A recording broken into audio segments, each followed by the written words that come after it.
one person, should they go up or down, it's a powerful person. It's important. I understand the attention and the spectacle around it because it is important. The harm that could come from Trump being back on the platform is immense. However, the oversight board isn't going to fix Facebook tomorrow, no matter what it does. It doesn't have the power to hold the entity accountable to its users all around the world. It simply doesn't. It's no Supreme Court.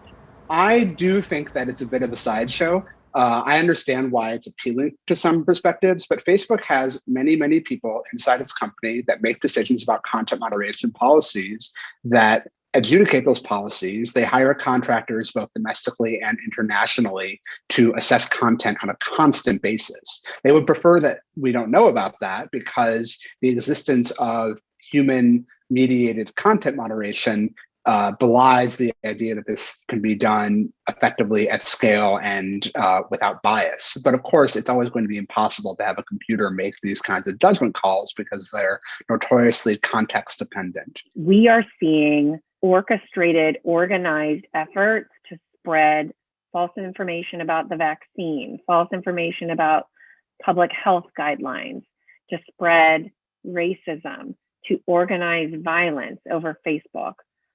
This is something that Facebook needs to address on a day-to-day basis. And a dozen or so cases per year is simply insufficient to hold Facebook accountable.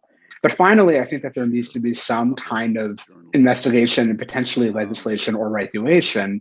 We've seen a lot of hearings in the US Congress. I think some of those have been better than others, but there is a role for government here, I think, because these problems cannot be wholly solved by private entities and whatever oversight boards or other kinds of pseudo accountability mechanisms they put into place. And there's a number of members who are very interested in this, looking at the business model that really relies on extraction of personal, demographic, and behavioral data, and then targeting us in ways that it would probably amount to discrimination under the Fair Housing Rights Act, the Voting Rights Act, other civil rights laws, right? So we need to actually update privacy and civil rights for the digital age.